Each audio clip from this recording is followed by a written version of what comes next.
les charges de vous dire merci pour votre présence. Que Dieu vous bénisse.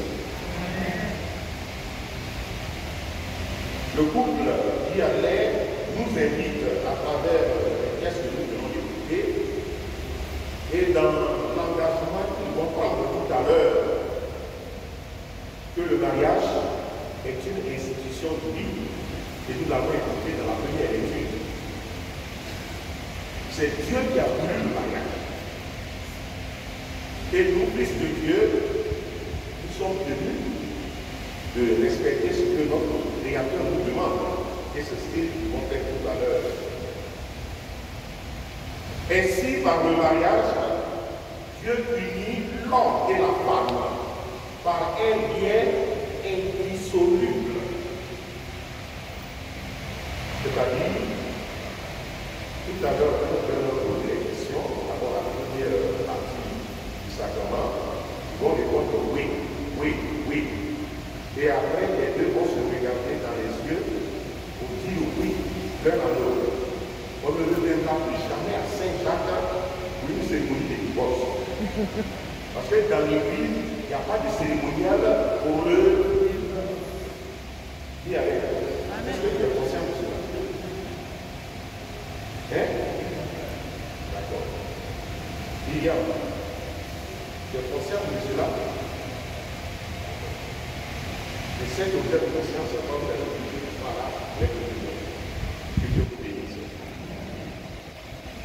Que l'homme ne sépare pas ce que Dieu a uni. Avec Dieu, ils ne sont plus deux, mais une seule chair. C'est pourquoi l'engagement que les deux vont prendre tout à l'heure doit être sincère, doit être total, dans le désir de mettre Dieu au milieu. Un engagement sincère et total dans le désir d'accepter de quitter un état de vie pour un état d'une vie. Y aller. Après tout à l'heure, il est plus célibataire. Donc tu as quitté l'état du célibataire. Est-ce que tu es conscient de cela? D'accord. J'ai posé beaucoup de questions. Donc tu m'as dit, j'ai dit, il faut que quelqu'un avec moi. Voilà. J'aime beaucoup parler aux hommes. Et souvent beaucoup aux hommes. Parce que, oui, ce sont les femmes. Donc tu as raison. Un engagement qui doit être total et sincère dans le désir d'accepter de vivre tous les deux jusqu'à ce que la mort nous sépare. Myriam, est-ce que tu es conscient de cela? D'accord. Est-ce que vous les entendez me dire, vous l'entendez? Non. Vous n'entendez pas? Non. Parce qu'ils sont témoins aussi. Un jour, ils vont m'appeler. Pépé, mariage que tu avais célébré là, c'est pas ça?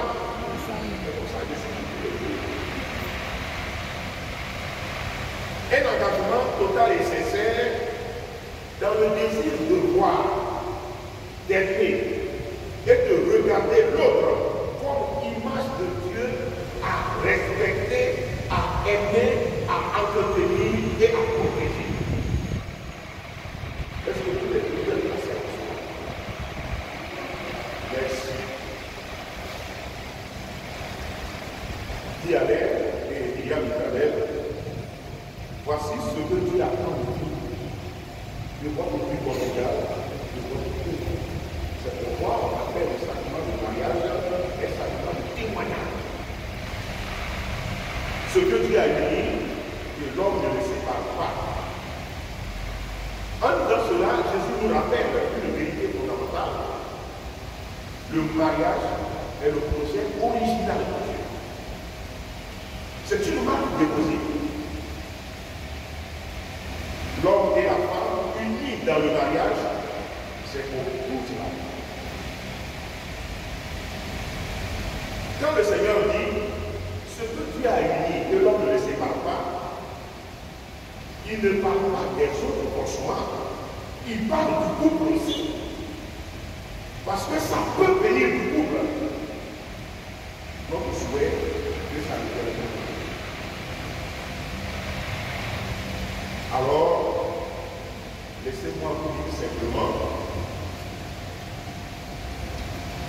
d'engagement l'un envers l'autre, mais désormais, vous ne vous engagez pas seulement vis-à-vis de l'autre, mais vous vous engagez avec Dieu. Aujourd'hui, vous vous engagez avec Dieu. Vous dites à Dieu, viens au secours de notre vie. Désormais, nous sommes avec toi jusqu'à l'éternité. C'est Dieu qui s'engage avec toi. Donc Dieu au milieu. Dans votre vie de couple, soyez reconnaissants l'un envers l'autre. Quelle que soit la situation, soyez reconnaissants.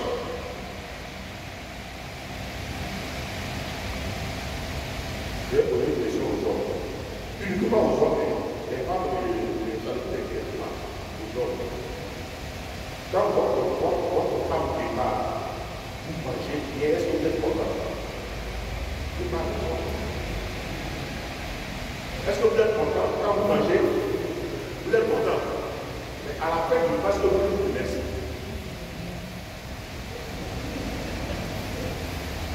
Je ne sais pas souvent. J'aime toujours raconter cette histoire. C'était en Europe, où on était invité à partager un repas avec un couple qui était 50 ans de mariage. Et quand nous sommes arrivés, on était assis comme moi, on a bien mangé.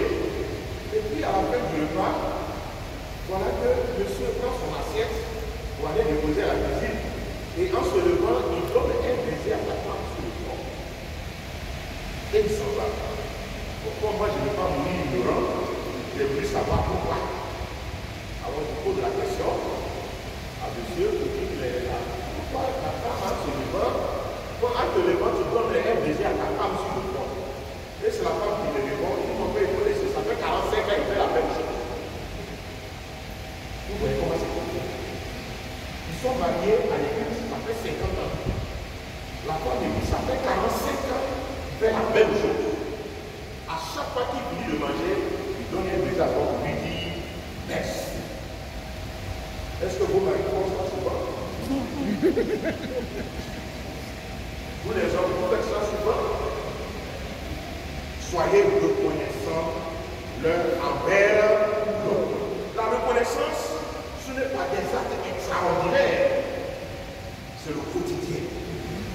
Et un grand penseur nous dit que la reconnaissance est la mémoire du cœur. La reconnaissance est la mémoire du cœur. Soyez reconnaissants l'un envers l'autre. Pour un petit acte, il faut savoir dire merci. Cela entretient et enrichit l'amour. Tout à l'heure, dans l'émission dialogue d'engagement, je vais poser une question. Et vous allez répondre oui. Cette question parle du respect et de l'amour mutuel. Respectez-vous et ayez de bonnes paroles quand il faut. J'aime bien ce proverbe de mon village qui dit que quand tu vois le mille pas traverser une colonne de Toulouse, c'est que c'est avec des paroles de Dieu. Quand les paroles sont bonnes, les actes qui suivent sont. Il faut être reconnaissant, mais il faut se respecter et avoir la bonne parole.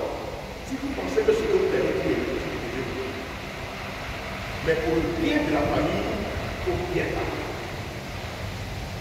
Il faut toujours considérer l'opinion de l'autre. Et puis après, le pardon et la communication. Le pardon et la... Aujourd'hui, le pardon est devenu le dernier rare. Tout le monde veut se pencher. Il y a même certains qui mettent le pardon au bureau. Et quand ils t'ont pardonné, c'est une dette. Parce que le jour que tu te trompes, tu vas te rappeler, tel jour, je t'avais pardonné. Il faut faire attention.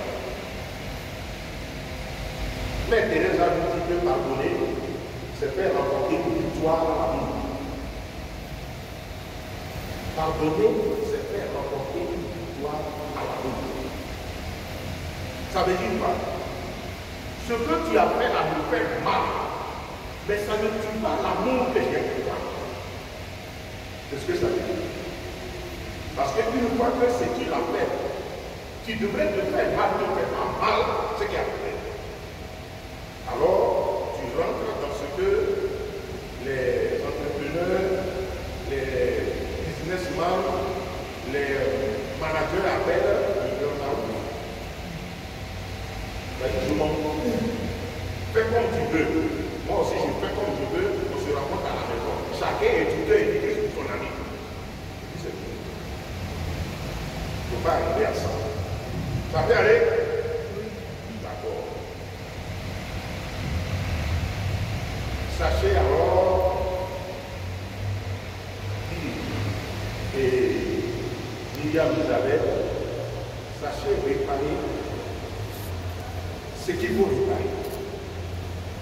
Un couple qui a 40 ans de mariage, c'est un couple ivoirien que j'ai rencontré, on a discuté un peu, je voulais profiter de leur expérience, puisque les évêques m'ont demandé, la conférence, d'écrire un livre, les 12 cours de préparation au mariage, parce qu'il n'y en a pas. On n'en a pas un peu de pouvoir. Or, le mariage doit durer 3 mois de préparation. Un cours par semaine, ça fait 12 cours. Donc, on m'a demandé de réfléchir et de composer quelque chose. Et j'ai rencontré un couple qui a 40 ans de mariage pour avoir avec moi quelques expériences. Et j'ai posé la question, mais qu'est-ce qui a fait que depuis 40 ans vous êtes ensemble, je sais que vous avez des problèmes, mais quand on vous voit, vous donnez l'impression qu'il n'y en a pas. Et c'est la femme qui me répond, il dit, nous on a commencé à une époque où quand quelque chose se gâtait, on s'asseyait pour réparer. Quand quelque chose se gâtait, on s'asseyait pour réparer. Il allait et il allait réparer. Quand ça ne va pas, asseyez-vous et réparer. N'allez pas chercher un mécanicien ailleurs. Il va mettre des boulons de combien de temps. Parlez, cherchez à réparer. Si ça ne va pas du tout, appelez-moi. Depuis ma base, je peux vous donner des conseils. Mais attention aux mécaniciens. Ils sont dangereux. Et puis enfin, c'est là que je voulais terminer. Dis allez, regarde mal. Tu vois, est-ce qu'il y a une femme plus jolie dans ce monde? Hein? Il n'y en a pas. D'accord. Il ne faut pas la famille. Il faut l'entretenir. C'est une perle pour toi que Dieu t'a donnée. Ça peut aller. Voilà. Parce qu'il faut faire très attention. Sur nos routes, en partant au travail, en partant à nos loisirs, les roses que vous voyez au bord des routes là, elles sont des médicaments forts.